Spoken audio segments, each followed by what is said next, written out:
Oi pessoal, tudo bem? Hoje eu vou falar de um assunto bastante perguntado, que é o jejum intermitente para a perda de peso.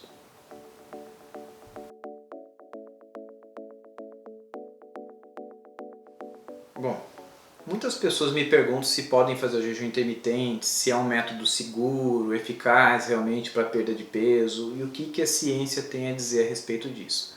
Bom, em primeiro lugar, aqui o jejum intermitente deixou de ser uma dieta, vamos dizer, da moda para se tornar uma modalidade mesmo de tratamento para a perda de peso. Mas obviamente ela não pode ser utilizada em todos os pacientes. É mais um recurso dietético terapêutico que a gente tem à disposição. Inclusive há vários estudos científicos já publicados em andamento que falam dos benefícios com relação à perda de peso, melhor controle do diabetes, melhor controle de pressão arterial. Então ainda há muito estudo em andamento, ainda há muitos pontos a serem confirmados e debatidos, mas de maneira geral o jejum intermitente ele veio para ficar, não é? Então no que consiste o jejum intermitente? Como o próprio nome diz, são períodos em que a pessoa fica sem comer. Na verdade, ela pode ingerir líquidos não calóricos, como água, chá, sem açúcar ou adoçante, café ou algum alimento que não conte como caloria nos intervalos que ela está sem comer. E o intervalo de jejum é bastante variável, não existe uma receita de bolo. Então a gente pode fazer desde períodos de 12 horas em jejum, 16 horas, 24 horas. Você pode fazer o jejum em dias intercalados, você pode fazer o jejum intermitente 2 dias da semana. Existem vários esquemas de jejum. Você pode fazer, por exemplo, o jejum no período noturno, que pessoalmente é o que eu prefiro. Então a pessoa ela faz o café da tarde ali por volta de 15, 16 horas e fica sem comer até o dia seguinte, vai tomar café da manhã no dia seguinte. Mas há outros métodos, há pessoas que não têm fome, por exemplo, no café da manhã, no almoço, e elas acabam omitindo uma dessas refeições.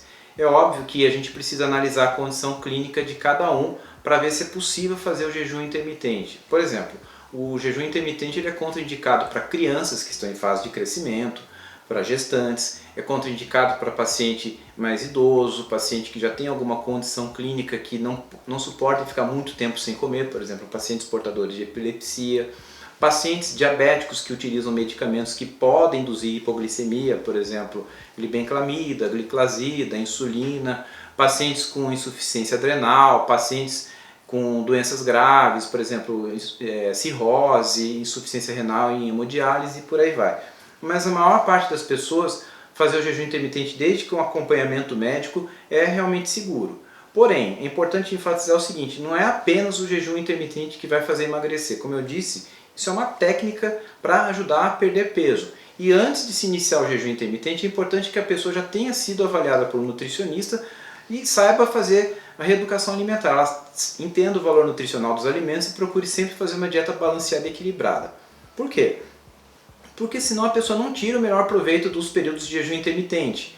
Então, por exemplo, a pessoa ela fica 16 horas sem comer, mas no período que é permitido comer, ela acaba comendo dobrado, ou ela acaba escolhendo mal os alimentos, come muita gordura saturada, muita fritura, muito açúcar e por aí vai. Então, esse método ele tem que ser combinado com um método que seja nutritivo também. Até porque se a pessoa fica muito tempo sem comer e depois no horário que é permitido comer ela não se alimenta adequadamente, ela pode até ficar desnutrida, ok? Então, é um método que você pode fazer, que você pode acompanhar isso com o médico, você converse com o seu médico, com o nutricionista, tem que fazer os exames anteriormente para saber se você tem alguma doença que contraindique.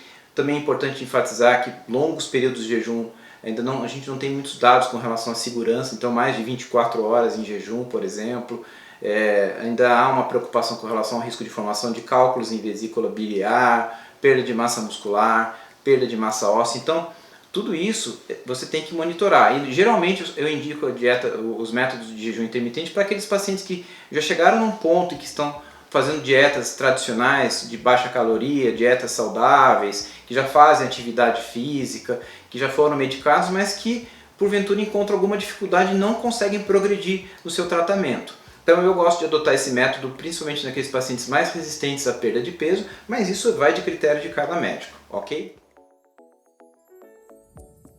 Bom, pessoal, vocês gostaram desse vídeo? Esse assunto é bastante longo, né? É um assunto que se deixasse dá para ficar falando aqui 1 hora sobre jejum intermitente. É um assunto legal de se debater em consultório médico, conversar e explicar detalhe por detalhe sobre o método. É um método que eu costumo indicar, mas assim, tomando alguns cuidados, ok? Então a gente não pode generalizar para todo mundo, mas é um método válido, ok? Se você gostou desse vídeo, se inscreva no nosso canal, compartilhe com seus amigos e cuidem de sua saúde.